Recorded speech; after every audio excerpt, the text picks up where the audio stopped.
The Marvel Universe is full of unbelievably powerful cosmic beings. Beings like the original Beyonder. Introduced in the first Secret Wars in 1985, the one from Beyond was the most powerful being to ever appear in the Marvel Universe up to that point. His powers were out of the league of nearly everyone, as shown in Secret Wars 2, with few able to match him. That is part of the reason why the retcon of his origin from the Illuminati miniseries was so bad. The story revealed that the Beyonder was not an omnipotent being from beyond the universe at all, but actually some kind of mutant inhuman, which is supposed to be impossible. So, of course, that combination somehow gave him his amazing powers. It was ridiculous, made all the worse by the fact that Black Bolt knew the whole time. Luckily, this was retconned because of how much people hated it, but with Kamala Khan being revealed as a mutant inhuman, it kinda makes me wonder where Marvel will go with that. From the day of Lucas Bishop's debut in Uncanny X-Men, he was a good guy. Righteous,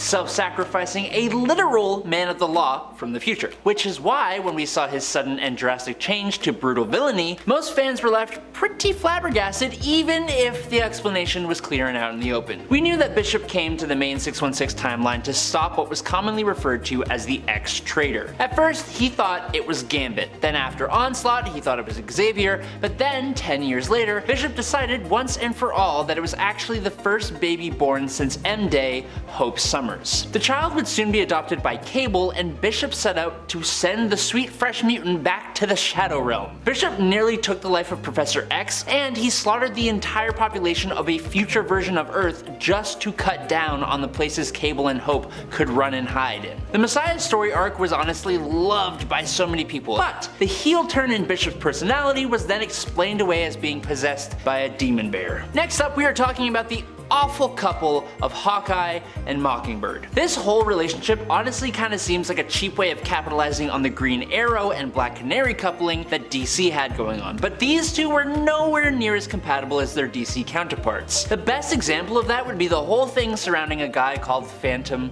Rider. To sum it all up, Mockingbird is caught and physically mistreated by the Phantom Rider, and so in turn she eventually gets her revenge, taking the Rider's life. Hawkeye, instead of supporting his traumatized partner, is scared off by the fact that she took the life of her assailant, and he dumps her. It all got retconned. Now, the story changed so that Mockingbird actually consented to do the jiggy with Phantom Rider, which means she then took his life for seemingly no reason at all. Hawkeye just used the killing of Phantom Rider as the excuse to break up with her, when the real reason was because she had cheated. Sentry Fallen's Son is a comic that depicts the funeral for the Sentry after he was taken down by Thor during the Siege event. A whole bunch of superheroes are at his funeral. They're all giving their thoughts and prayers, saying nice things about the Sentry. Thor even goes and dances with Sentry's mom, which was super cute. And then we have Rogue. Rogue tries to say her piece at the funeral, and she talks about how she went for a long time without being able to touch somebody except for the Sentry, who was the only person who could hug her. And then she gets really overwhelmed and runs off crying. Then, in a little under the breath moment between Johnny Storm and Cyclops, it's basically implied that Rogue and Sentry had, you know, they did the thing. It's just super random and super unnecessary and kind of in bad taste, and it's just super out of place. While Jean Grey coming back after the Dark Phoenix saga was one of the greatest X-Men moments of all time, it was still just a little bit convoluted. Basically, it all kicks off when out in space the X-Men were bombarded with cosmic radiation. Jean Grey towed the line between life and death, but managed to return alive by making a sort of pact with the Phoenix Force. Unfortunately, it also eventually led to the Dark Phoenix saga, which told the story of the fall of Jean Grey to Dark Phoenix. After events with the Shi'ar and the X-Men, Jean sacrificed herself in order to save the universe from the Dark Phoenix she had become. Years later, in Fantastic Four number 286, it was revealed that Jean Grey had somehow been alive this entire time, and the being that actually went through the Phoenix and Dark Phoenix sagas was just the Phoenix Force itself that took on the form of Jean Grey. This brought the fan-favorite character back to life, but devalued the whole Phoenix and Dark Phoenix sagas for fans and made people hate Jim Shooter, Marvel's editor-in-chief at the time. Over 1 million years ago, the early human mutant known as Firehair became the avatar of the Phoenix Force and nearly destroyed the entire planet. She began assembling a team of supernatural and mystical beings to protect humanity and Earth. The eventual team was made up of the Asgardian god Odin Borson, the demigod sorcerer Agamotto, Komodo, the Black Panther of the Panther Tribe, the woolly mammoth riding Ghost Rider, Iron Fist Fanfei, and a super smart caveman who wielded the Star Brand. Now after fighting some corrupted Celestials as well as time-traveling villains from the present like Thanos, multiple Doctor Dooms, and Mephisto, the team eventually disbanded. The only problem is that given the actual legit history of the Earth, it doesn't make any sense. Like, at all. It does not work. There's a Ghost Rider riding a woolly mammoth, so like you win some, you lose some, you know what I mean? During the Planet Hulk storyline, Bruce Banner was tricked by his supposed friends, all members of the Illuminati, and was sent to the planet of Sakaar, which he liberated then conquered. Then he mistakenly believed that a device set up by the Illuminati had laid low millions of his own people, including his wife. Hulk came back to Earth and laid waste to those that betrayed him. Nothing could stop him. In the end, Hulk was about to destroy the entire planet before Tony Stark called down a combined strike from orbital satellites that finally took down the Hulk. This conclusion of World War Hulk felt very lackluster, with the Hulk basically just giving up and allowing Iron Man to unleash his Deus Ex Machina. So a few years later, a retcon for that sequence explained that the satellites were actually siphoning off gamma radiation from Hulk's body. It was also used to explain the creation of the Red Hulk, which people did not like, and it was followed by Red Hulk taking the leading role in a series that was supposed to be about the actual Green Hulk. Also, if Tony had all this satellite gamma draining technology, why did they even send Hulk to Sakaar in the first place? But speaking of the Hulk, while I and a lot of comic book fans are actually huge fans of the Immortal Hulk series and how it brought some significant changes to the character of the Hulk, the run also happened to make some big changes to the origin of the character, and for a lot of fans, you just don't really mess with that kind of thing. The Hulk's traditional origin saw Bruce Banner studying gamma radiation, helping to design the gamma bomb. While they were testing the device, Bruce rushed out and saved Rick Jones, who was in the literal blast radius, exposing Bruce to massive amounts of gamma radiation. Immortal Hulk takes that but also makes it supernatural. Now, gamma radiation has magical elements that weaken the barrier between our world and a hell-like place that lies below all others called the Below Place, where the One Below All lives. The gamma then allows the One Below All to turn these gamma mutates into his avatars on Earth. Hulk is the greatest one of them. I kinda like this one, but I understand why longtime fans absolutely do not. The Marvel Stories Secret Empire introduced the idea that Captain America, the beacon of hope, was secretly an undercover Hydra super soldier. This Hydra Cap organized the second superhuman civil war, as well as Chitauri invasions on the Earth. He got promoted to director of S.H.I.E.L.D. and influenced the legislation of the S.H.I.E.L.D. Act, which gave S.H.I.E.L.D. way more authority. He then used that power to basically organize a Hydra takeover of America. Steve Rogers revealed himself as not only a longtime Hydra defector, but the Hydra Supreme. Hydra, who had seriously infiltrated S.H.I.E.L.D., began assuming control of key locations and executing anyone who stood in his way. The reveal of Captain America as a Hydra agent completely took readers by surprise. Now Marvel realized and even admitted their mistake, and so the story got retconned to have it so that the character known as Cubic, who was essentially a living cosmic cube in the form of a child, was manipulated by Hydra to create a Captain America who grew up being loyal to Hydra. This Hydra Cap would eventually supplant the real Captain America of Earth 616 until the true Captain America came back and beat the snot out of him. Next up, we're talking about Wolverine.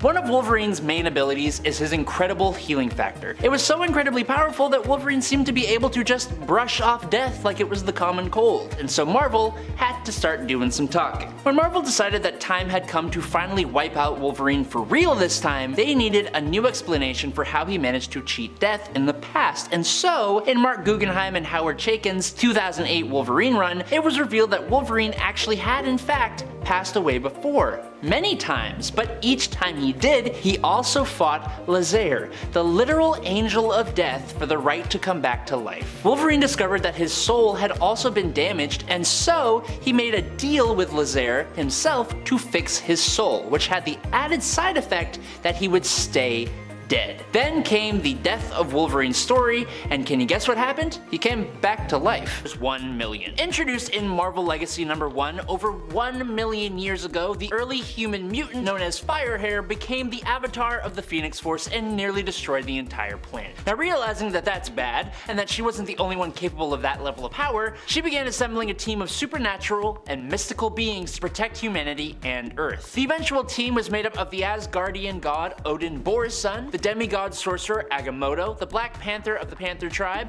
the woolly mammoth riding Ghost Rider, Iron Fist Fan Fei, and a super smart caveman who wielded the Star Brand, which made him look surprisingly like the Hulk, but red. Now, after fighting some corrupted Celestials as well as time-traveling villains from the present like Thanos, multiple Doctor Dooms, and Mephisto, the team eventually disbanded. Now, I personally think it's really awesome. Like, the concept is just super cool. The only problem is that given the actual history of the Earth and the history of some of the characters involved and a whole bunch of things, actually it doesn't really make any sense. But whatever, man, there's a Ghost Rider riding a woolly mammoth. Sign me up, I'm there. But moving on, 2019's House of X #2 revealed that Moira McTaggart had been a completely detectable mutant all along and had lived numerous lives already. This was because Moira's newly revealed mutant power was reincarnation, sort of. Basically, when Moira died, her consciousness would reincarnate in the past when she was still in her mother's tummy, thus allowing her to retain all of the memories of all of her different previous lives, but allowing her to modify the course of her life as she wished with all the prior information about how things went last time. So through this power, Moira had a total of 10 lives. While she was at the beginning a super loving and caring person, over time and over the course of her different lives, she began to hate mutants and began hating her own powers, which led her to try and create a mutant cure during the 3rd life. She tried to change her ways in the 4th, 5th, and 6th lives, but then got fed up and tried to take out the Trask bloodline in her 7th life. She then tried helping Magneto and Apocalypse in her 8th and 9th lives, and then in her 10th life, she pretended to be loving and caring while secretly plotting to depower the entire mutant population. While all of that ranks among the absolutely biggest twists in Marvel Comics history,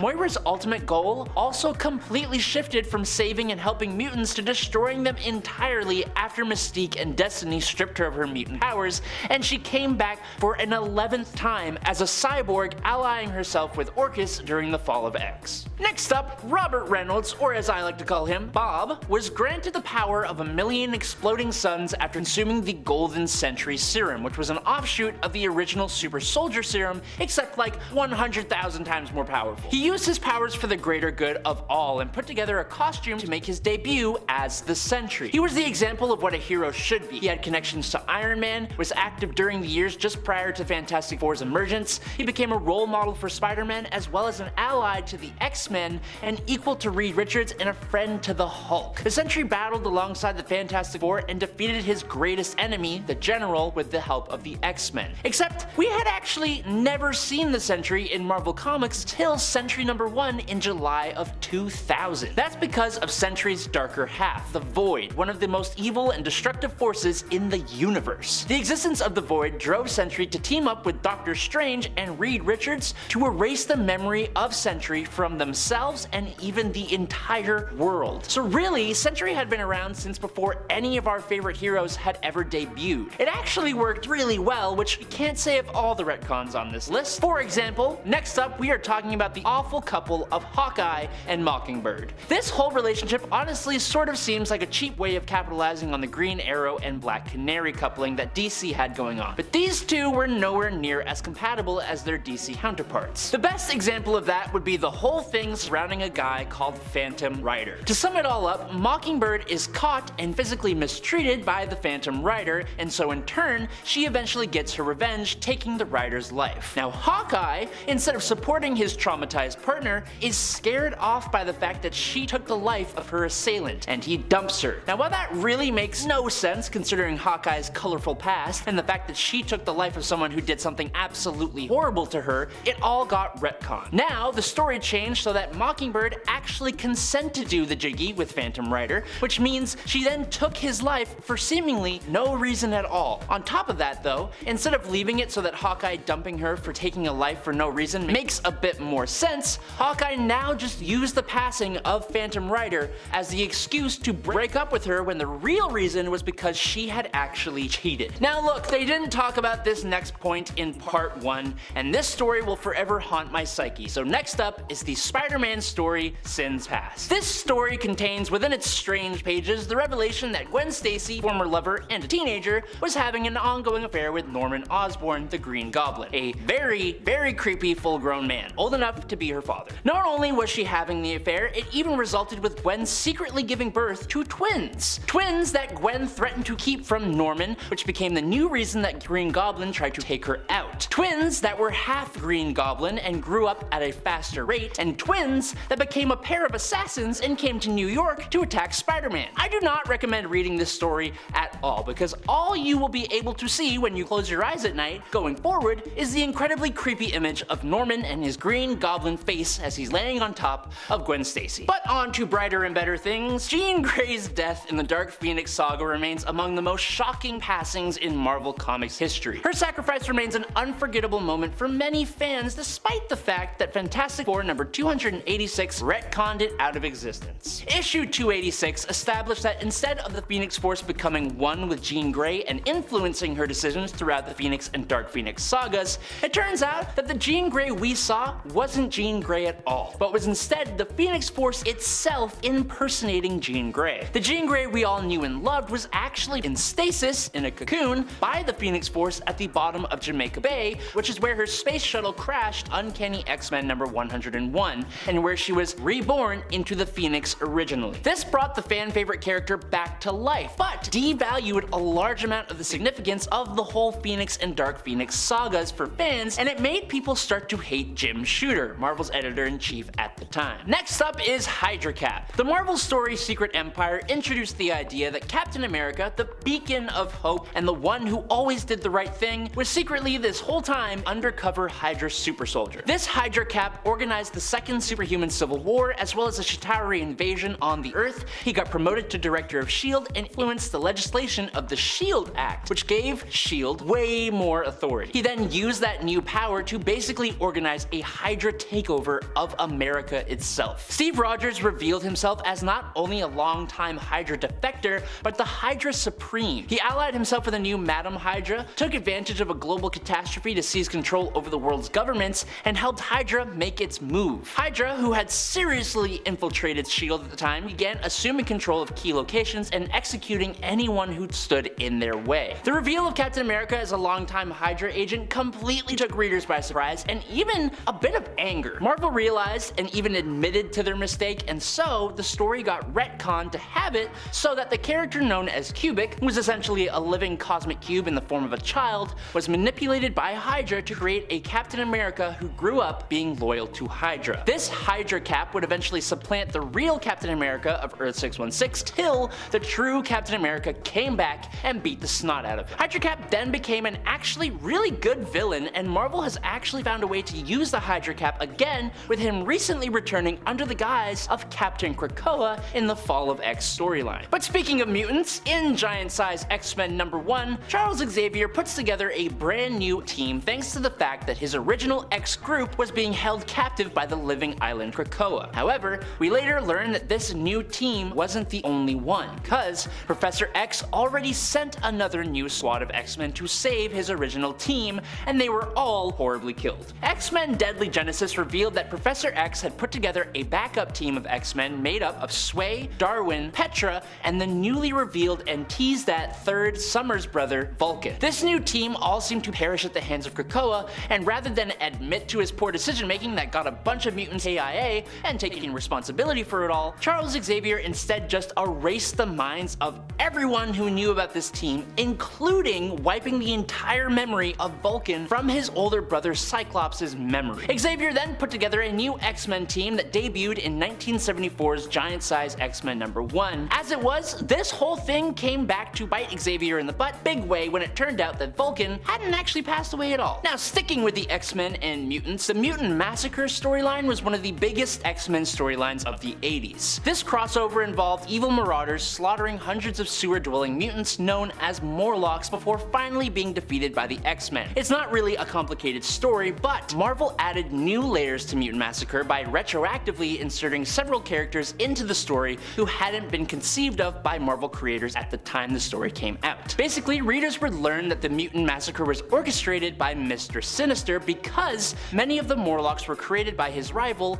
Dark Beast. Sinister felt his own work was being perverted by Dark Beast, and more than that, it was revealed that Gambit was hired to lead the Marauders straight to their prey. Despite his remorse though, that revelation severely damaged Gambit's reputation as an X-Men. And last up for today, for the longest time, Bucky Barnes was one of the few comic book characters that appeared would actually remain deceased alongside Captain Marvel of the Kree. Initially believed to have perished on a mission alongside Captain America, crashing while on an experimental rocket while Cap himself went plunging into the depths and got frozen into a popsicle with a squishy center. But Bucky was in actuality captured and subjected to intense brainwashing by the USSR. When Marvel relaunched the Captain Marvel comics in 2004 under Ed Brubaker and Steve Epting, they brought in the Winter Soldier, one of the deadliest assassins in the Marvel Universe, capable of going toe-to-toe with Captain America himself. And it wasn't long before Cap came to the horrified realization that his new enemy was none other than his former sidekick. Bucky's time as a ruthless, brainwashed assassin was colored by dark deeds and pretty chilling action. He came into contact with tons of characters like Nick Fury or Black Widow, who he helped train, and he even ended the life of Wolverine's wife, Itsu. This dark past would haunt him for a very long time after he returned to the side of the heroes. Now, while Bucky has rejoined the ranks of heroes, the shadow of his time as the Winter Soldier just continues to cast a long, pretty haunting presence over his character. As many of you probably know, Marvel seems to love doing this thing where they make you believe a character is a mutant for a very long time and then one day just randomly establish that they aren't and that they never were. Almost every time this happens, people hate it. Wolverine's Lupine era is another great example. Wolverine has been around forever and has been a mutant basically for as long as we've had him. That all changed in 2007 around issue 50 of Wolverine Volume 3. Well, for a little while there, Wolverine was a Lupine, a human descended from wolves. Wolverine was told this by ancient evil Romulus and didn't take it well. I guess the good news is neither did fans. This retcon was received so poorly, Marvel did a double retcon to essentially fix it. In the later comic Wolverine Volume 2 number 312, Romulus' sister Remus ends up literally telling Wolverine that everything her brother said wasn't true and the Lupine species was not actually real. Well, that takes care of that, I guess. Next up, chaos magic. What is it, and was it ever real? After we learned that Wanda was tied to Chthon, over time the magic she used was also tied to him and her connection to the demonic powerhouse as a god. As the god of chaos, one of the titles that Chthon claims to have, this magic type became known as chaos magic. But there was also the issue of Wanda's initial origin. Wanda was first introduced as the Scarlet Witch back in X-Men, where she was teamed up with the Brotherhood of Evil Mutants. She was an evil mutant who had an unpredictable hex-based power set, often bringing bad luck to her opponents whenever she used her abilities, though not as in control of them as we now know her to be. She usually couldn't pick exactly what would happen, she'd just hex people and something bad would happen. So, which was she? Was she mutant or was she magic? Or was she some combo of these two things? That's kind of what chaos magic was considered to be for a while, a sort of combo of those two things, until Avengers Disassembled, when it was then established by Doctor Strange that chaos magic was no longer real. In fact, according to Strange, it never had been real. This was the reason he couldn't help Wanda or the Avengers during Avengers Disassembled or House of M. However, later still, chaos magic was then re-retconned back into existence as Wanda, now no longer considered a mutant, needed an exploration for her natural magical aptitude. Not only that, but chaos magic was then considered to be the oldest form of magic in all of existence, apparently, predating even Chthon. And apparently this is also sometimes why Doctor Strange didn't know about it, because it's so old, but you'd think as the Sorcerer Supreme, you would know that. Chthon apparently didn't create this magic, he simply used it, because that's how old it was. Wanda's link to Chthon, chaos magic, and the mystic arts through her family lineage were used to explain her innate power, especially because she's not a mutant, so whatever. Poor Zorn was a victim of identity theft, but then not actually. Turns out he was the one committing identity fraud. We see Zorn for the first time in New X-Men Annual 2001 as Zorn, but it was all revealed at the end. Zorn was actually a vengeful Magneto using the Zorn identity to get closer to the X-Men. Turns out it was actually actually Zorn pretending to be Magneto pretending to be Zorn, and Zorn was being controlled by someone named Sublime to foster mutant hatred in the world. So that's fun. At the end of the final battle, Zorn dies but then comes back because his essence was still connected to Sublime. Eventually though, he did disappear and his twin brother came to take over his place in the X-Men. He had all Zorn's powers and even had a mask like his. Marvel editors just really liked the character of Zorn and wanted him around permanently, whereas Marvel in general wanted Magneto back. It worked out well for everyone, well, except the storyline that Zorn originated in. Throughout it, there were hints everywhere that Zorn was actually Magneto, as that was always the intention. I guess they just mean nothing now. Speaking of weird characters that we thought we know who they were, but then it turned out maybe we didn't know. Did you know that Spider-Man has a sister? Yep, he does. Well, sort of. I actually don't mind Spider-Man having a secret sister in the comics, that's not what I'm upset about here, and that being a big reveal. But what I did not like about this one was the fact that it wasn't super consistent, kinda like Zorn. It was like Marvel was afraid to fully commit, so near the end of this adventure with his supposed sister Teresa, it's implied that she might not actually be a sister at all, and that her origins are as of yet unconfirmed in that regard. But either way, Peter still confirms that he considers her his family regardless. Keeping it ambiguous is not my favorite when it comes to comic book family history, especially as someone that needs to keep track of that stuff. Franklin Richards, son to Mr. Fantastic and the Invisible Woman, has been having a bit of an identity crisis lately. First, he is a mutant and invited to Krakoa to be with the other mutants. Then he can't use the portal because he is not showing to be a mutant. Then we learn his dad, Mr. Fantastic, has made a device that masks his mutant gene, so eventually Franklin does end up on the island and he is a mutant again. But then, much later, after a big battle, he tries to come back, but he can't because he's not a mutant.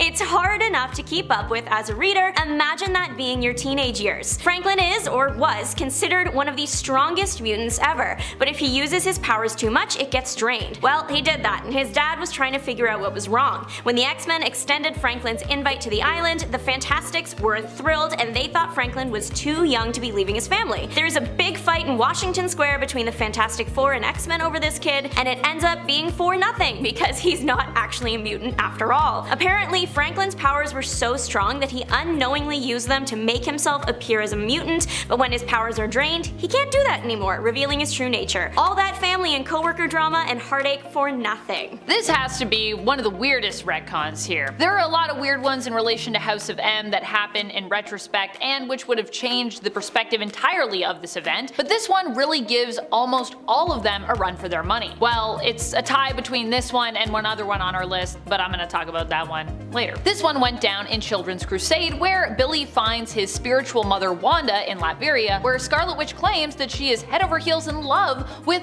Dr. Doom, and is even betrothed to marry him. What? Another interesting point Billy learns is that Wanda seems to be suffering from amnesia here. Turns out that this was all seemingly part of a plot of Doom's to steal Wanda's power. However, it is also implied that the two did really have feelings for each other, despite Doom's claims that it was all a fervent sham, and that Wanda means nothing to him. In his anger, he even claims that she is so worthless, she wasn't even the true cause of House of M, and that it all actually happened due to his own machinations. That's right, he marches in there saying House of M was all me, baby. Interesting. I generally write this one off as Doom just being frustrated at the result of his plan not going to plan, as we still have yet to see any proof of Victor's claim here, I believe, but it is possible that this was meant to be taken literally and it was a retcon that was intended to absolve Wanda of her guilt. But at the same time, it also would kind of make much of the event feel hollow because Wanda was pushed to her actions due to her own trauma and hurt at that time, so it makes sense that she's behind House of M. And while I'm not condoning what she did, it did make sense for her character to lash out like she did. Hence why Doom being behind it all really makes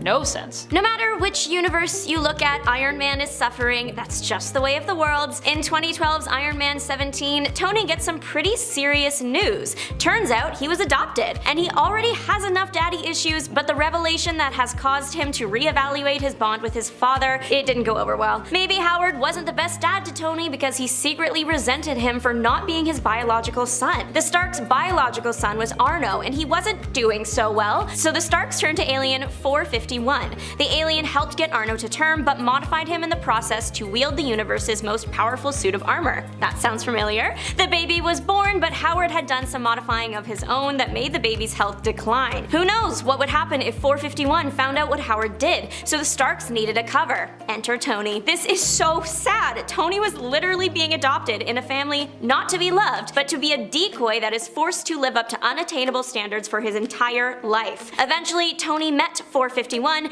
and tried and failed to pilot the armor. When he got back down to Earth, the ever-curious Tony looked into why he couldn't do it and found a tape in which Howard explained everything. Marvel, give Tony a break challenge level impossible. What's interesting about a lot of retcons is that they are usually implemented by writers or creative teams who are different from the ones who established the initial canon for a character, which honestly makes sense. These are new creatives who either might not be aware of the established canon, might not like it, or might just want to change it up because they want to shake things up and have like a new vision for a character or just established lore. But this isn't always the case. Like with Genesis and her alter ego, the demonic entity Annihilation, during Ten of Swords. Genesis was revealed to be the retcon wife of Apocalypse, who also happened to be the one under the Mask of Annihilation or the Helm of Annihilation, possessed by the demonic Amenthi entity. However, by the end of Ten of Swords, we'd actually saved Genesis from her possession, with Saturnine transforming the Helm of Annihilation into a staff. The whole purpose of Saturnine doing this was to zap Annihilation's power somewhat, making it easier for the wielder to dominate and control this power instead of Annihilation possessing the wielder. This way, Genesis and the Iraqi mutants would have complete control over the Amenthi army without being possessed.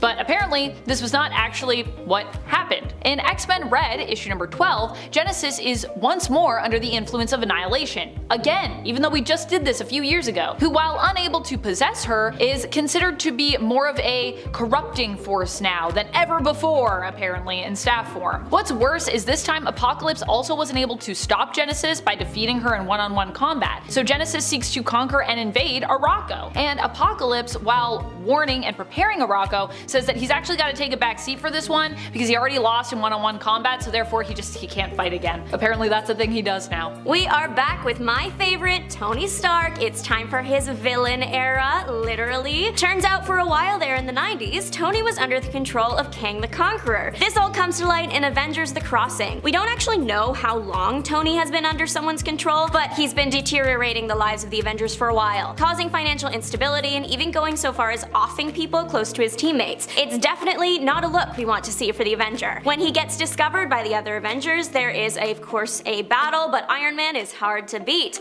What do the Avengers do? They travel back in time and they get another Tony. Teenage Tony inspires evil Tony to become good again, and evil Tony sacrifices himself to save the day, becoming a hero again. This retcon already messed with Tony's character, but now it means that Tony is just really young for a while, until it's eventually, thankfully fixed when all the Avengers died and then were revived by someone we have already seen, Mr. Franklin Richards. But specifically the version of him that Franklin knew best, meaning older Tony, but he's a good guy again. Most fans dislike this retcon for what it did to Iron Man, but it was also just confusing. Later on, Kang even confirmed that he was just trying to create confusion. Mission accomplished, dude. Speaking of things that are confusing, especially in the modern light of day, this is the retcon that is tied for worst in the wake of the House of M aftermath. If you know me, you can guess what I'm about to say next. Say it with me. Scarlet Witch and Quicksilver are no longer mutants. What? Why? And how? Yes, because of the MCU, and because the High Evolutionary is basically a major creep who likes to experiment on mutant younglings. I don't know. This retcon took place during the Axis event, which I have honestly mixed feelings about. The event, not the retcon. While there are parts of Axis that I like, this is decidedly one of the parts that makes me question if it might actually be the worst event ever, because that is how much this retcon bothers me. It's not so much about losing Quicksilver and Scarlet Witch from the mutant group, although that does sting quite a bit, but it's about how this retcon made years of established family drama pointless. Scarlet Witch and Quicksilver were proven as not being mutants when we learned they weren't actually Magneto's kids after Wanda attempted to put a curse on her direct family. While Pietro was affected by this, Magneto was not. The good news is that during the Krakoan era, Magneto firmly established that he still thought of the twins, Wanda especially, as his children. Even though they weren't actually his kids by birth, they would always be considered a part of the Maximoff family tree. It's a nice gesture, but I still desperately want this retcon to be undone. Please, Marvel, please answer my plea. Nightcrawler's origin is a mess that has hopefully been cleaned up for the last time. As it stands right now, Nightcrawler's mother is Destiny and his father is Mystique. Yes, Mystique presents as a woman most of the time, I get that, but this is the MCU that can be easily changed depending on the mutant. Mystique is a very powerful mutant and she isn't a shapeshifter. Well, she is, I'm just trying to be dramatic and make a point. Mystique is a gene shaper. Shape-shifting commonly is changing your body's shape but keeping your inside stuff like your DNA the same. For Mystique, she can alter her inside stuff, so she was able to give herself functioning male reproductive organs and become a father. For the longest time, Nightcrawler's mom was Mystique and his dad was Azazel. Turns out Mystique had relations with Azazel that didn't result in a child, but the relationship made sure she was familiar with Azazel's body so she could easily replicate it when she needed to. Plus, Azazel thinking Nightcrawler was his son was crucial to him not messing with the Earth to the point of destruction because, well, he might not be a great father, but at least he doesn't want to destroy his kid's home planet. Nightcrawler has a lot of parents. Covered here, Mystique, Destiny, and Azazel, but also Mystique was married to Baron Wagner and he thought that Nightcrawler was his, so that's another maybe like half father. Then as covered in part 1, Mystique married Professor X at one point, so that's a stepdad right there. It looks like this whole Destiny and Mystique thing might be the permanent birth story for Nightcrawler, as that's what the original creator intended, but like all things in the Marvel Universe, we just have to wait and see. At this point, Wolverine could write a handbook on retcons and how to come back from the dead. He has everything going for him to not die: indestructible skeleton, powerful healing factor, but sometimes even that isn't enough. But Wolverine is so popular, so you can't kill him. So how is it that he never seems to stay 6 feet under? Well, he travels 6 million feet under and fights the Angel of Death in Purgatory for the right to come back to life. That is so heavy metal. This new info came about in 2008 in Wolverine 48 and was expanded on in Wolverine 58. The issue before this one ends with Wolverine brain dead after a fight that ended up with a bomb on the inside of his body, and the death of his girlfriend, not Silver Fox. This was a different girlfriend way later than that. Like how it happened with Silver Fox, we'll get into later, his girlfriend's passing emotionally destroyed him and his will to live. So when the time came to fight again, Wolverine didn't wanna, which is why he wasn't waking up on Earth. Eventually though, through a series of deaths and deals, Wolverine clawed his way back to the surface. Overall, this retcon is not the worst of this list. It's a pretty good explanation as to why Wolverine is always coming back even if he's been hit with something serious.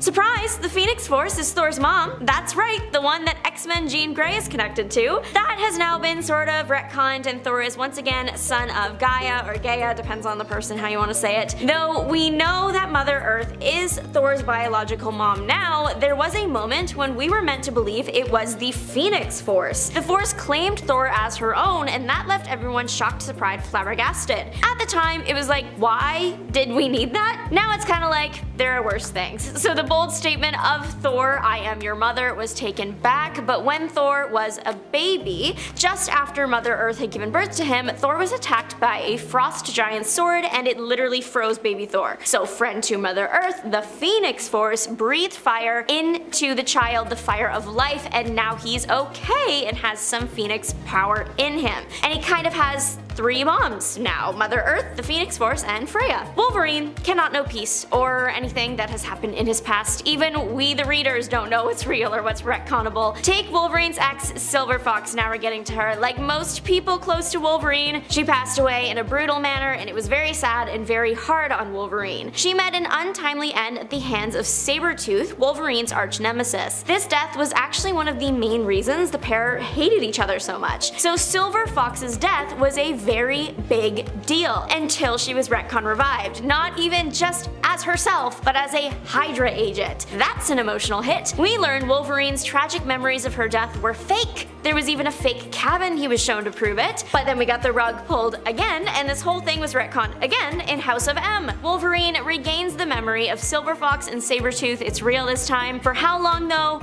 I guess we'll never know. The Silver Fox that is a Hydra agent is thought to have been an impersonator or clone, or who knows. One of Wolverine's retcons was so controversial that it never actually panned out. Rumor has it that Wolverine was at one point maybe not a mutant, but really a Wolverine. A Wolverine that had been turned into a human. It's not hard to see why this one didn't make it to the page and why the rumor is hated. It's fun to think about, but it definitely doesn't have the same cool factor that Mutant Wolverine does. If the Wolverine had made it to the page, the idea was that the High Evolutionary would have created him. One of Wolverine's original writers has denied that this Wolverine nonsense was his idea, though he did admit that bringing the High Evolutionary into Wolverine's origin was something that was planned. I'm glad we have the Wolverine we do, and that for the most part he seems to always come back to his mutant status. I am counting this one because the X-Men are heavily involved. Franklin Richards is the son of Mr. Fantastic and the Invisible Woman, and he has been having a bit of an identity crisis, but this isn't the one most teenagers go through. No, his is much worse. He thought he was a mutant and even got onto the exclusive mutant island and made a bunch of friends, only to later discover he wasn't a mutant at all. He was a very powerful kid, just not a powerful mutant kid. Franklin was accidentally making himself appear as a mutant, and when his power got drained, he couldn't do that anymore, and that was when the non-mutant status was discovered. This one sucks because there was so much now unnecessary fighting that happened to get Franklin onto Krakoa. His dad permanently damaged his relationship with Franklin, preventing him from going to Krakoa by masking his X gene. The X-Men and the Fantastic Four destroyed Washington Park. Franklin makes all of his mutant friends, and all of it ends up being for nothing. Hard enough to keep up with as a reader, imagine that being your teenage years. Franklin was considered one of the strongest mutants ever until this big old mess happened, and he's not anymore. This next retcon seems to be a love it or hate it situation. I think it's neat, but a lot of people dislike it for not making a lot of sense in the X-Men universe. Moira McTaggart being a mutant and not a human. Her mutant ability is reincarnation, but the cool kind. Instead of just being reincarnated and needing to start all over again every time, she keeps all her memories and everything she has learned. I think this is neat and explains why she is so smart. But in the 90s, there was that big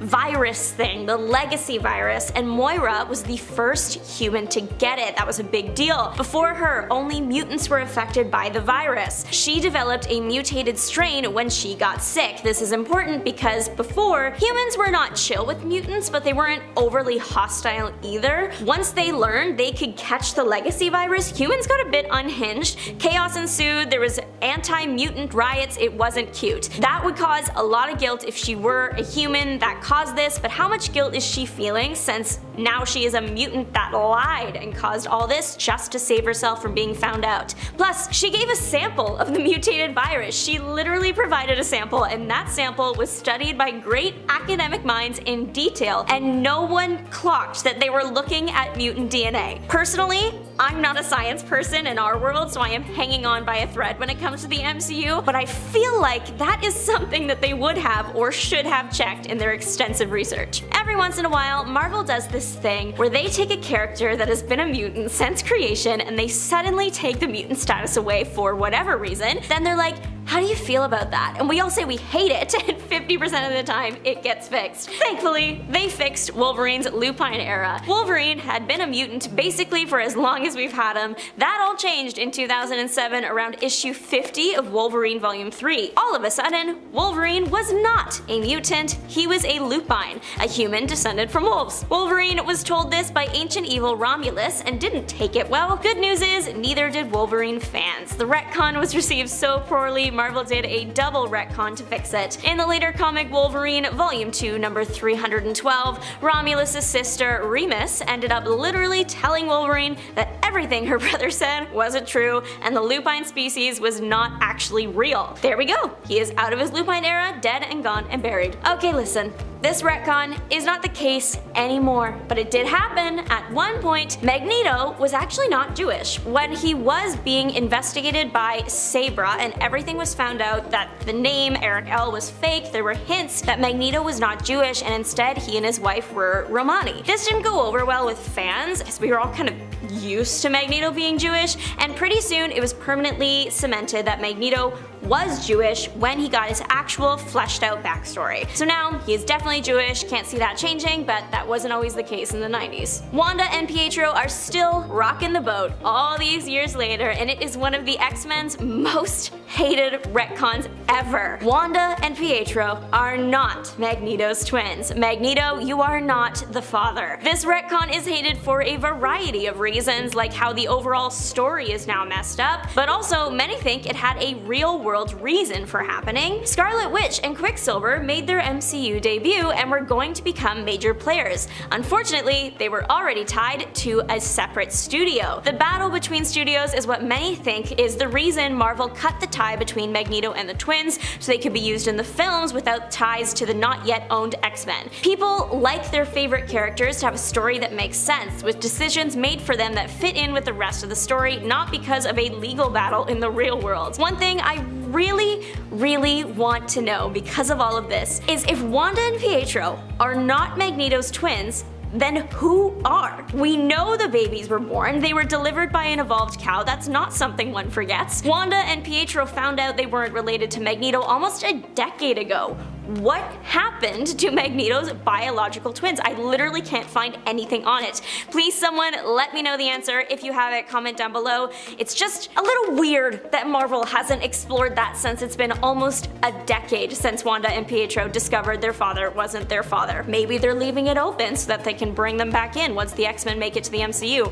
I don't know. We're starting off our list light with a bit of a silly little retcon that seemed to be entirely pointless. Chris Claremont's run on the New Mutants is praised for its awesome character work and the cool locations the team goes to. For example, we got the introduction of the character Magma, who came from the long-forgotten Roman colony known as Nova Roma. Nova Roma was super cool because it was a society that had changed very little since the days of the Roman Empire. However, after Chris left, X-Men villain Selene changed that. Also hailing from Nova Roma, Selene revealed that she had, in reality, brainwashed everyone into thinking that Nova Roma was real, while the whole thing was just a big, dumb, elaborate hoax. However, like a boss, when Chris Claremont later returned to the X-Books, he changed things again so that the hoax was part of another bigger hoax instead, and he made it so Nova Roma was back to what he originally had created.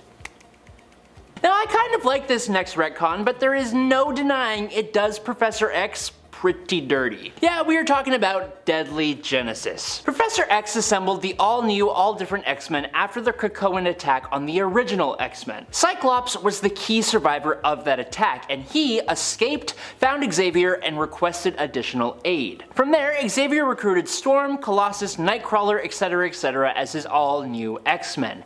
However, there was another. Professor X had actually made up an entirely different team which included Cyclops' long-lost brother, Vulcan, and he sent them on the rescue mission way underprepared with no real experience before he sent his new X-Men team. That entire team was decimated. That's bad enough for Xavier, but then you take into account that Professor X then mind-wiped Cyclops of the events and covered it all up. It made the character of Professor Xavier far less heroic than traditionally perceived. It also brought about an entirely new cast of characters and gave Cyclops even more reason to become just a smidge bit more unhinged. But morally dubious Professor Xavier kinda works really well. I like it. The Decimation. It's a huge event in the X-Men canon. This is when the Scarlet Witch wished away the X gene completely when she said no more mutants, and the next decade of X-Men comics centered on that decision. With just 198 mutants left and no more mutants being born anymore, mutants were on the edge of extinction. Obviously, the mutants absolutely hated Wanda for this, and for good reason, but alas, all was not as it seemed. The Scarlet Witch's involvement was soon altered in Avengers: The Children's Crusade, as the X-Men discovered that Victor Von Doom was secretly behind the decimation. Sure, the X-Men still hated the Scarlet Witch for a long time after, again, rightfully so, but the comics removed some of her blame for the situation. It was a serious change given how important the decimation was for the X-Men. The Dark Phoenix saga was landmark. That story set the precedent that even longtime X-Men, some of the most loved characters, characters weren't beyond being corrupted and turned into the bad guy. Not only that, but they could also cause problems for the entire galaxy and wipe out countless lives. We saw Jean Grey get overcome by the Phoenix Force's power, attack her friends, and destroy a world before sacrificing herself to save everyone. Yes, well, not really. Before long, the X-Men comics revealed Jean was actually chilling out in a cocoon at the bottom of Jamaica Bay. That Jean Grey that did all those incredibly horrible things? That Jeannie McBeanie? That wasn't Jean at all. Instead, it was revealed that it was actually the Phoenix Force which had taken on the physical form of Jean Grey. The real Jean never did the horrible things the Phoenix did. On one hand, we got Jean Grey back. On the other hand, the change completely uprooted the Dark Phoenix's sagas, message, and legacy, which ticked off a lot of fans. Next up on our list is, kind of a weird one. Bit of a strange fella. It's also incredibly small in the grand scheme of things. Oh, and it's also 100% unnecessary and just weird and was done purely for shock factor storytelling. Sentry Fallen Sun is a comic that depicts the funeral for the Sentry after he was taken down by Thor during the Siege event. A whole bunch of superheroes are at his funeral. The Fantastic Four, Daredevil, Tony Stark, Cyclops, Rogue, and Emma Frost, Doctor Strange, they are all giving their thoughts and prayers saying nice things about Sentry. Thor even goes and dances with Sentry's mom. It's wholesome. But then we have Rogue. Rogue tries to say her piece. She talks about how she went for a long time without being able to touch somebody, except for the Sentry, who was the only person who could hug her. And then she gets overwhelmed and runs off crying.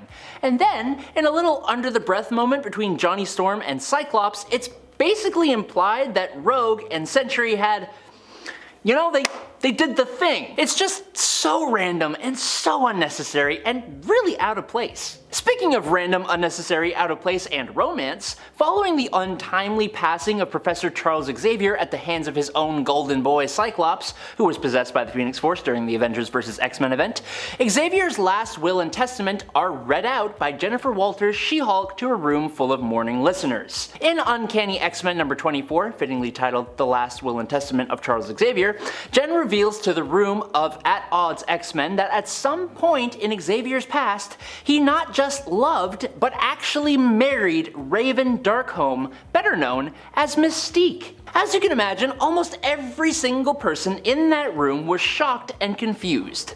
He then went on to tell them about the most powerful mutant any of them had ever seen, and they had to go deal with that. But Professor X married Mystique, so I guess that kind of makes him Nightcrawler's stepdaddy, which is weird. Speaking of which, it's common knowledge to most readers by now that Nightcrawler is the son of Mystique, something that was revealed and confirmed ages ago in 1994. To cut the story short, Mystique was posing as a German woman and became the wife of a very wealthy and regular human man. After giving birth to a very much not normal human mutant child in the form of Nightcrawler and exposing herself as a mutant during labor, she ran away, abandoning baby Nightcrawler. It was later revealed that Kurt's odd appearance wasn't just due to Mystique being another blue mutant, but was actually due to his real father, which by the way was not the human man. Kurt's biological father is actually Azazel, a member of an interdimensional group of ancient demon-like mutants. To maintain his presence on Earth, Azazel basically makes babies every few years. The children are then used as anchors to keep him aligned to our world. This retcon changed Nightcrawler's origin, sure, but it also gave him a ton of siblings, and it also, inexplicably, changed another X-Men as well, Angel. Angel was now a descendant of an equally ancient offshoot of mutants, but instead of having a demonic appearance, they possessed angelic qualities. Oh, so cool. I hate it. Now personally, I am a fan of this next retcon. So after having the adamantium forcibly ripped out of his body by Magneto in X-Men number 25 volume 2, Wolverine came to learn that his claws were actually made of bone and are a part of his mutation. This revelation came alongside a whole bunch of other things that the traumatic events had on Logan, but funnily enough, this small little fact of his claws being natural was large enough to blow a hole in several Wolverine stories where he specifically talks talks about not having claws before getting involved with the Weapon X program. In the past, there were actual panels of Wolverine having his adamantium bonded to his skeleton, and it was heavily implied that the claws were implanted alongside all of it. Now, of course, Marvel waved this off with the unreliability of his fragmented memories, but funnily enough, it started a whole thing of uncovering Wolverine's past, which led to him being well over 100 years old, having his real name be James Howlett, not Logan, as he thought it was. So, it's not entirely negative, but there's no negatives here. From the day of Lucas Bishop's debut in Uncanny X-Men, he was a good guy. Righteous, self-sacrificing, a literal man of the law from the future. He had a huge degree of integrity, and unlike a lot of other characters, he never seemed to waver on that, which is why, when we saw his sudden and drastic change to brutal villainy, most fans were left flabbergasted even if the explanation was clear and out in the open. Now, we knew that Bishop came to the main 616 timeline to stop what was commonly referred to as the X-Traitor. At first, he thought it was Gambit, then after Onslaught, he thought maybe it was Xavier, but then 10 years later, after having never mentioned her or anything like her before, Bishop decided once and for all that it was actually the first baby born since M-Day, Hope Summers. The child would soon be adopted by Cable, and Bishop set out to send the sweet fresh mutant back to the Shadow Realm. Bishop nearly took the life of Professor X, someone he committed to protecting. Oh, and he slaughtered the entire population of a future version of Earth just to cut down on the places that Cable and Hope could run to. The Messiah story arc was honestly loved by so many people. It's kind of super awesome. But the heel turn in Bishop's personality was then explained away as being him being possessed by a demon bear. What does that even mean? Now, last up for the day, after Cassandra Nova, the insanely powerful twin of Professor X, leveled the mutant city of Genosha, Magneto was nowhere to be found, and thus, he was presumed to have bit the dust in the attack. But then, the new X-Men member, Zorn, revealed that he was actually Magneto in disguise. Whoa, crazy, cool. What's not so cool was that upon the reveal, Magneto destroyed the X-Mansion and attacked New York City, taking a lot of people's lives and making a lot more people his prisoners. Now, obviously, the X-Men eventually triumph, but not before Magneto fatally injures Jean Grey with a, quote, planetary scale stroke. It's stupid, but for that crime, Wolverine relieved Magneto of his head. So that's Magneto gone for good, right? Nuh-uh-uh. Once the writer of the story, Grant Morrison, finished his run, Marvel brought both Magneto and Zorn back, and even revealed that there was actually two Zorns. The Zorn that the X-Men had come to know wasn't actually Magneto at all, but an imposter, and the new Zorn was that one's brother. So, Magneto was cleared of wiping out hundreds of thousands of people this one time, and that made it okay for the supervillain to become one of the X-Men.